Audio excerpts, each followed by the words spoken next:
Hello once again, everyone, and thanks for joining us for this Monday, Labor Day's edition of Alaska Weather. I'm Dave Percy, meteorologist with the National Weather Service, and I'll be hosting today's show.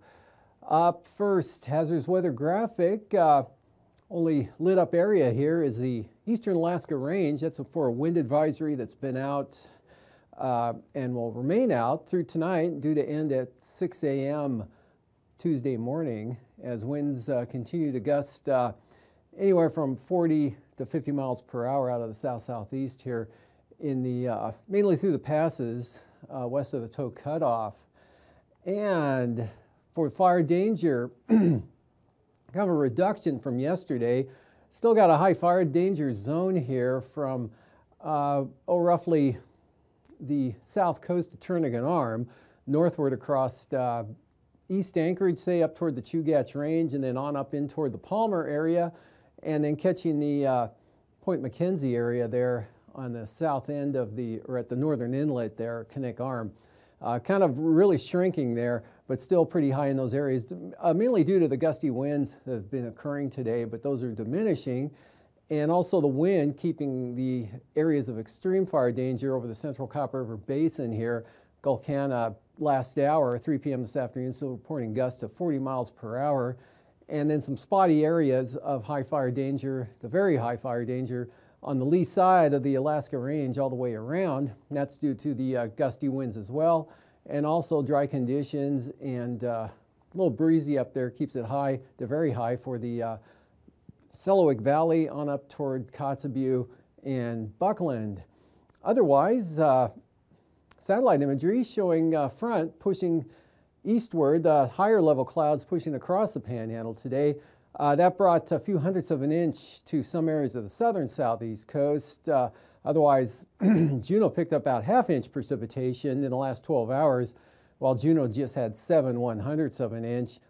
And this area right through here brought some amounts of rain earlier today across Anchorage, and still kind of showery with light rain occurring along the North Gulf Coast today. And about a third of an inch falling today along the North Gulf Coast.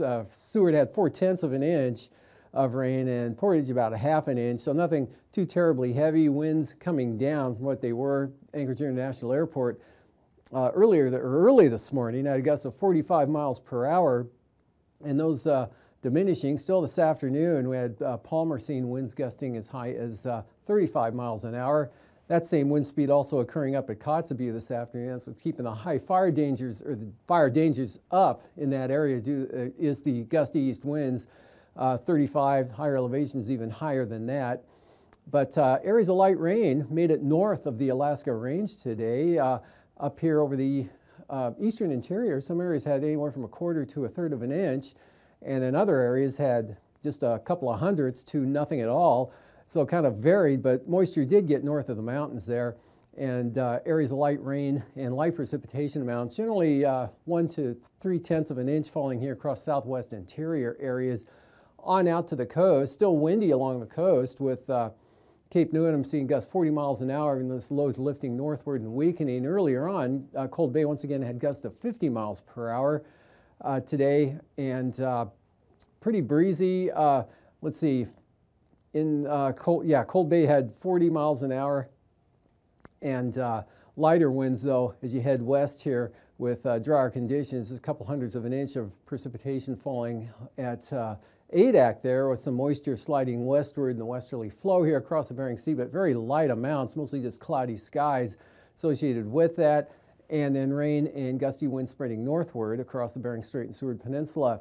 For tonight, another trough here pushes in, and that'll begin to swing some rain back in toward across, from Kodiak Island, pushing up into southern Cook Inlet. Another round of precipitation coming into the Kenai Peninsula, and that'll extend back to the west toward the low center there. That's right along the Yukon Delta coast, and it's going to stay quite breezy here across the Bering Sea. But you can see breaks in the overcast out here today occurring there, with not much in the way of shower activity. A little pickup there around Adak with that weak trough, but only, as I mentioned, a couple hundredths of an inch. And this trough, again, will tonight bring some more precipitation in across south central Alaska. Front slowly edges eastward today, and again, rainfall occurring along the southeast coast there, heaviest on the north coast, about 1/3 of an inch falling at Yakutat. And some of that moisture, as I mentioned, got up into the eastern interior areas, and still a pretty good gradient there, keeping it windy over the Copper River Basin, and of course around the low center back here to the west. For tonight, we'll see that trough moves northeastward here and brings an area of rain, as I mentioned, back into south central Alaska, up across Kuskokwim Valley, right into the Seward Peninsula area. The original kind of break-off low here with the main frontal boundary lifts northward and brings chance of rain, takes that rain out of the eastern interior and puts it up toward the eastern Brooks Range area, Old Crow, Arctic Village, and those locations. And the front kind of just drags across the panhandle in a much weakened state. Wind's not a factor at all, but look for clouds and areas of light rain through the night. More light rain for the North Gulf Coast. Showers, Kodiak Island, a break. More precipitation here out over the eastern Bering and southeast Bering and the Aleutians. Well, that kind of really washes out, and just a narrow band of precipitation for Tuesday here along the southwest coast into Togiak Bay. Showers back into the Alaska Peninsula. Low center continuing to weaken, but keeps quite windy here along the southwest coast and locally inland over the Yukon-Kuskokwim Delta, anywhere from 25 to maybe gusts to 45 miles an hour in the windier areas, Cape Romanzoff areas like that tomorrow. But trough here lifting northeastward, starting to break up a little bit. So rain will be ending here over the Cook Inlet from southwest to northeast. Maybe some clearing Kodiak Island into southern Cook Inlet. Showers today in Anchorage and Palmer by afternoon. And pretty good chance of some moisture in the Copper River Basin, maybe jumping north of the Alaska Range a little bit. And some showers or rain, kind of steady light rain, taking its time ending here over the southern panhandle, but that's not the case up to the north. And then for Sunday, look for partly and mostly sunny weather here. Central and southern southeast coast, isolated showers of this week trough from Yakutat in toward Elephant Cove, maybe Skagway or Haines, and yet another trough keeps it kind of unsettled here, south central Alaska, mainly Prince William Sound, on up into the Talkeetnas, Copper River Basin. Another couple of systems out here bring more wet conditions and a little breezy into the Alaska Peninsula right up the west side of the state. And for lows tonight, lower 40s in the east to upper 40s near 50 out west. Near 40 along the Arctic coast, lower 50s Kodiak Island, and lower to mid 50s for the Panhandle, followed by highs tomorrow in the lower 60s for the southeast coast, 60, 65 central interior, maybe lower 60s on the north slope as well, and lower 60s here along the Alaska Peninsula. For a Wednesday morning, 37 to 43 for your lows over the eastern interior, milder near 50. Kuskokwim Delta, followed by highs again in the 60s over the interior and the Panhandle. And now, aviation weather around Alaska. Moving on, flying weather.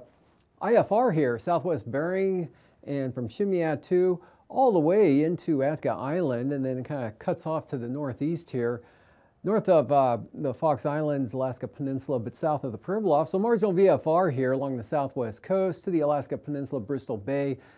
IFR to start here from the North Gulf Coast, right up through Turnagain Arm and across northern Cook Inlet, right up to the Alaska Range. VFR holding there over the eastern interior and areas of the North Slope and even the Arctic coast. IFR here for much of the Panhandle. For the afternoon, that breaks out to marginal VFR here for the central and northern southeast coast with some IFR right off or in close toward Elephant Cove, and also IFR persisting through the day over the southern Panhandle. Otherwise, from the Gulf of Alaska, Kodiak Island, right up to the Arctic coast, we've got areas of marginal VFR, areas of VFR, and some areas of IFR scattered in. And the Bering Sea, IFR, marginal here, Yukon-Kuskokwim Delta, Seward Peninsula, up to Kotzebue Sound. And for Wednesday morning, lots of IFR again, central western Bering Sea, and that extends right into the southwest coast, then northward there across western Norton Sound to the Seward Peninsula, White Mountain, Nome on up north of St. Lawrence Island, kind of in a narrow zone there. And marginal VFR, southern Alaska, with some IFR here for the North Gulf Coast, right up to the Talkeetnas, and a narrow band of VFR in the central interior there, actually angling up across the northern Kobuk Valley on out to the northwest coast. IFR right along the Arctic coast, and IFR holding here over the southern panhandle, otherwise marginal. Afternoon Wednesday, not much improvement. Marginal VFR with IFR hanging right off the coast. IFR southern coast of the Kenai Peninsula to just east of Fognac Island. Kodiak Island though, marginal VFR right up across the southern western interior along the southern slopes of the Berks Range. Marginal VFR with good conditions here, central and eastern interior to the border there, down into the northern Copper River Basin, also the North Slope, not looking too bad. Passes tomorrow, Anaktuvuk VFR becoming marginal VFR as more moisture lifts northward there, so the lowest conditions will be developing on the southern approach for both Anaktuvuk and Adigan. And for Lake Clark and Merrill, lowest conditions in the AM improving throughout the day, hopefully to VFR during the afternoon. And same trend for Rainy, lowest conditions in the morning, but probably not going VFR, holding marginal at least through the entire afternoon. And for Windy, VFR trending toward marginal VFR, and that'll mainly be on the southern entrance here throughout the day. And moving over to Isabel, just call occasional IFR tomorrow. Probably won't be solid IFR the entire day, but enough to validate the label here. And for Mentasta, marginal VFR. Tanita, marginal VFR. At times, kind of a pessimistic forecast there for Tanita. Portage, IFR becoming marginal, and Chilkoot and White, marginal VFR becoming VFR. And for the freezing levels, 8 to 12,000 feet here across the southeast coast, supporting something of an upper level jet there from the southwest.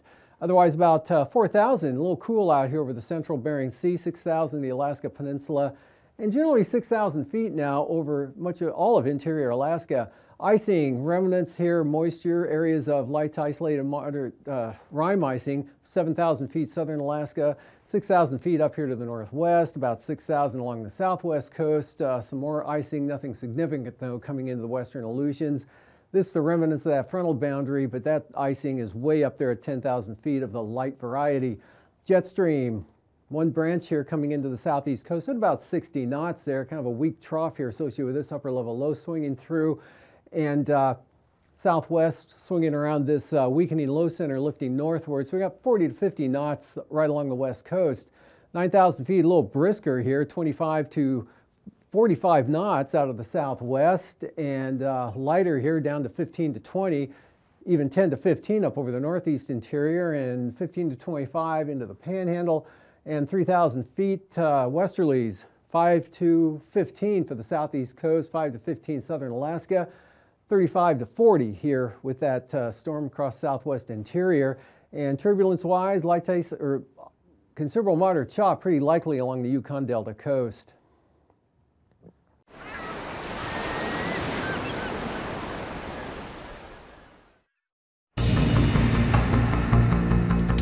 Can be many miles long, from 1 to 100 feet high, traveling at 400 miles per hour.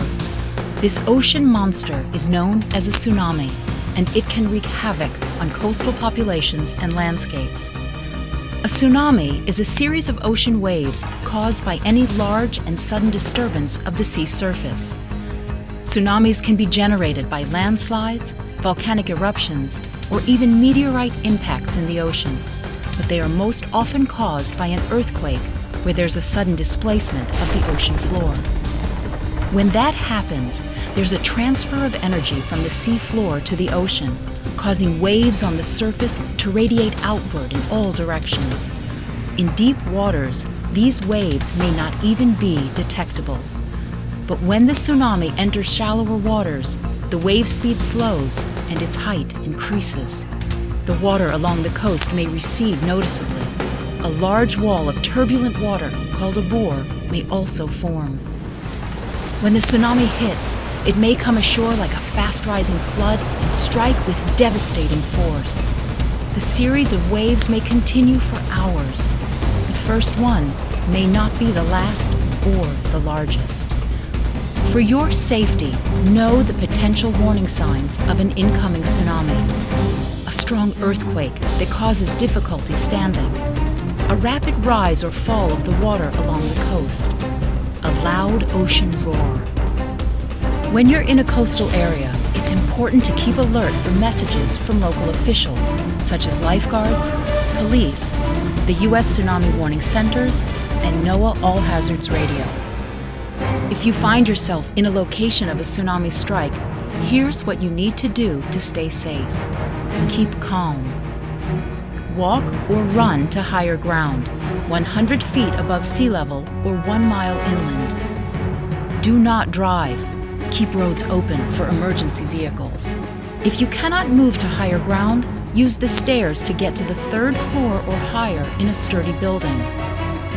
Follow all instructions from local officials and stay out of coastal areas until authorities issue an all clear. Tsunamis can strike any coastline in the world and can affect locations thousands of miles away from where they formed. They may be uncommon, but the devastation they cause makes them a deadly force in nature. For more information on tsunamis, go to the following sites.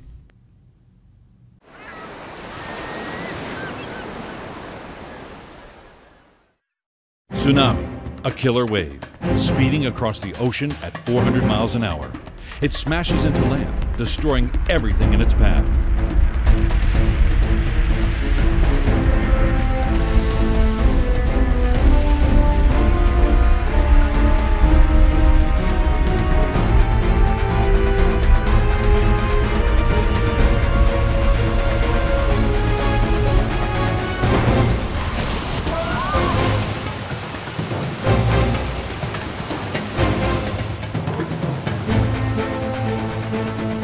Tsunamis do not have a season, but they can strike any coast at any time.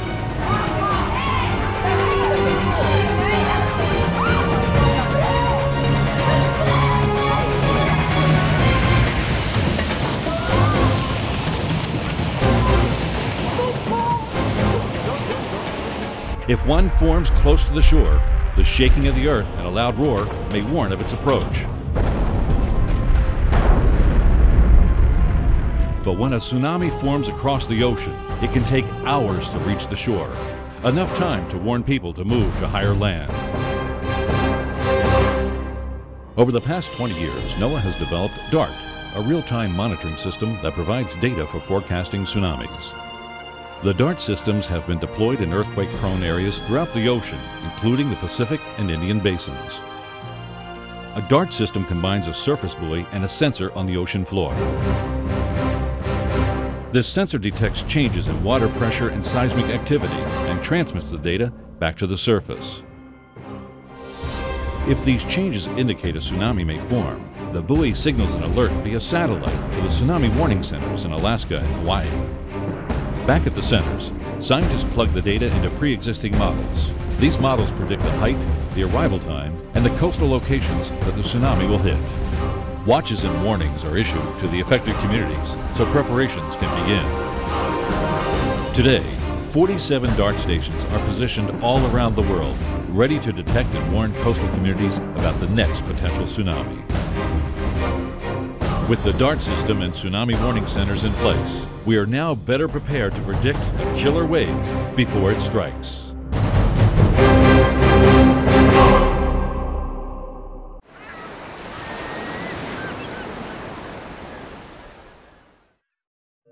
December 26, 2004. What began as an undersea earthquake in the Indian Ocean ended as the most deadly tsunami in recorded history, with nearly 240,000 lives lost. This was a devastating wake-up call to coastal communities and tsunami research. Prior to this event, only 6 of NOAA's Deep Ocean Assessment and Reporting of Tsunami, or DART, buoys were in place. Scientists could only predict tsunami arrival times, not flood potential. And there was not a global tsunami warning system. Today, 10 years later, we can tell a different story. U.S. and international coastlines are far better prepared for such a catastrophe, thanks in large part to research and technology developed at the NOAA Center for Tsunami Research at Pacific Marine Environmental Laboratory. NOAA's DART array is now complete, With 39 buoys operated by the National Weather Service's National Data Buoy Center. Along with 21 international buoys, this array can measure a tsunami wave as small as 1 centimeter in the open ocean and provide these data in real time to forecast when a tsunami may hit the coast and how much flooding there will be. NOAA scientists and engineers are currently testing the 4th-generation DART buoy that will be able to measure local tsunamis as well as distant ones. Flooding forecast models incorporate local topography and historical tsunami data in order to more accurately predict exactly how a tsunami might behave when it reaches shore. NOAA has 75 site-specific models that can provide high-resolution flooding forecasts for effective response and mitigation during a tsunami event. NOAA has gathered data from every tsunami since 2004 to improve its forecast models. Today, it operates the world's only real-time tsunami flooding forecast system using DART data to accurately compute flooding forecasts. The NOAA Tsunami Warning Centers make tsunami data available on the Internet and issue advisories, watches, and warnings through the Emergency Alert System and via NOAA weather radios. While it is impossible to prevent a tsunami, we are now much better prepared to detect them and predict their paths and impacts, so those in coastal communities can take the steps necessary to safely protect themselves.